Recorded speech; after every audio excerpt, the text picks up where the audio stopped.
चलिए आगे बढ़ते हैं, बात कर लेते हैं देश की राजधानी दिल्ली की, जहां पर सांसों का संकट खत्म होने का नाम नहीं ले रहा। AQI को खराब स्थिति से अच्छी स्थिति में सिर्फ अब बादल ला सकते हैं और एक अब उम्मीद जताई जा रही है कि 6 से 10 तारीख के बीच में ये जो बादल है वो बरसकर दिल्ली को सांसों के संकट से बाहर निकालेंगे। दिल्ली ही नहीं बल्कि अगर हम बात कर लें नोएडा भी, तो नोएडा भी देश का 5वां प्रदूषित शहर बन चुका है। दिल्ली के साथ साथ NCR में दम घोटू हवा इस वक्त लोगों का जीना मुहाल कर रही है। खराब हवा की वजह से कई लोग बीमार हो चुके हैं, कई लोग दिल्ली छोड़कर पहाड़ों की तरफ घूमने चले गए हैं। और दिल्ली में आज सुबह फिर घने धुएं और धुंध की परत छाई रही, हवा में सांस लेना मुश्किल हो गया। आज सुबह दिल्ली की एयर क्वालिटी इंडेक्स बहुत खराब श्रेणी में दर्ज की गई। प्रदूषण नियंत्रण बोर्ड के आंकड़ों के मुताबिक आपको बता दें कि 7 बजे दिल्ली का औसत एयर क्वालिटी इंडेक्स 231 दर्ज किया गया। अक्षरधाम 281, आनंद विहार 281, ITO 202, नरेला में 213, दिल्ली कैंट की बात करें 216 और वजीरपुर में 190 रहा। सांसों पर आए इस संकट से राहत दिलवाने के लिए दिल्ली सरकार कई प्रयास कर रही है, कोशिशें कर रही है। अब ऐसे में प्रदूषण से निपटने के लिए दिल्ली में पिछले 24 घंटे में वाहन प्रदूषण के लिए 7,500 से अधिक चालान जारी किए गए, जबकि 2,300 किलोमीटर सड़कों की मशीनों से सफाई की गई। व्हीकल पोल्यूशन को कंट्रोल करने के लिए 19 अक्टूबर से ग्रैब 2 लगाया गया है और इसके तहत प्रदूषण फैलाने वाले वाहनों के खिलाफ कार्रवाई करते हुए अब तक PUCC यानी कि प्रदूषण नियंत्रण प्रमाण पत्र के लिए 20,000 से अधिक चालान जारी किए जा चुके हैं और इनमें से 10,000 रुपए का किस तरीके से जुर्माना भी है ये लगाया गया है और इसका थोड़ा असर दिखाई भी देने लगा है। दिल्ली में एयर क्वालिटी इंडेक्स पहले से कम खराब स्थिति में है, लेकिन खराब हालत अभी भी बने हुए हैं और इसी के मद्देनजर MCD ने 149 ऊंची इमारतों पर एंटी स्मॉग गन लगाने की तैयारी की है। साथ ही 591 किलोमीटर सड़कों और नालों के पुनर्निर्माण के लिए 755 करोड़ रुपए की कार्य योजना बनाई है। आपको ये भी बता दें कि जो मेयर हैं राजा इकबाल सिंह ने यह बताया कि MCD के बिल्डिंग विभाग ने जिन ऊंची इमारतों को एंटी स्मॉग लगाने के लिए चिन्हित किया है उसमें मॉल, कार्यालय, होटल और शैक्षणिक संस्थान शामिल हैं और अभी तक 15 ऊंची इमारतों पर हवा में जहरीले कण को कम करने वाली एंटी स्मॉग गन लगाए गए हैं और इसी तरह लैंडफिल स्थलों और प्लांट्स पर 20 परमानेंट एंटी स्मॉग गन लगे हैं।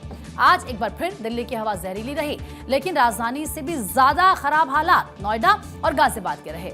नए स्टडी के मुताबिक दिल्ली देश का छठा सबसे प्रदूषित शहर रहा, जबकि हरियाणा का धारूहेड़ा सबसे ऊपर रहा। रिपोर्ट ये बताती है कि NCR के ज्यादातर शहर लगातार खतरनाक लेवल का PM यानी कि 2.5 झेल रहे हैं, लेकिन उम्मीद की जा रही है कि आने वाले दिनों में राहत मिल सकती है, बारिश हो सकती है। प्रदूषण को लेकर क्या इंतजाम है आपको लेकर चलते हैं हमारे संवाददाता वरुण जैन के पास। वरुण, क्या है दिल्ली के हालात आज? लगातार पिछले कई दिनों से हम देख रहे हैं कि कैसे हालात बने हुए, लेकिन फिलहाल क्या अपडेटेड आंकड़े हैं और क्या कदम उठाए जा रहे हैं?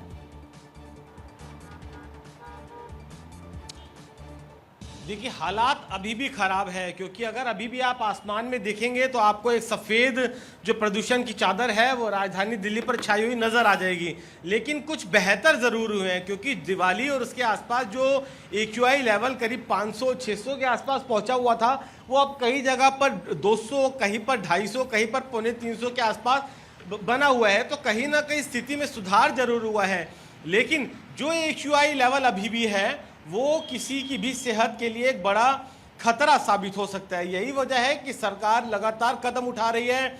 अभी आपने एंटी स्मोक गन की बात करी, एंटी स्मोक गन से को जितनी भी हाई राइज बिल्डिंग है उनके ऊपर इंस्टॉल किया जा रहा है जिससे पानी का लगातार छिड़काव हो।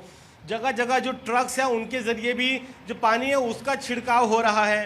ग्रैब 2 लगाया गया है जिससे कि BS4 से नीचे की जो इंजन है हैवी गुड्स व्हीकल, स्मॉल और मीडियम में वो दिल्ली के अंदर दाखिल ना हो क्योंकि वो प्रदूषण की एक बहुत बड़ी वजह बन जाती है। लेकिन बावजूद उसके हालात कुछ सुधरे जरूर है, लेकिन अभी भी खतरनाक स्तर पर बने हुए हैं।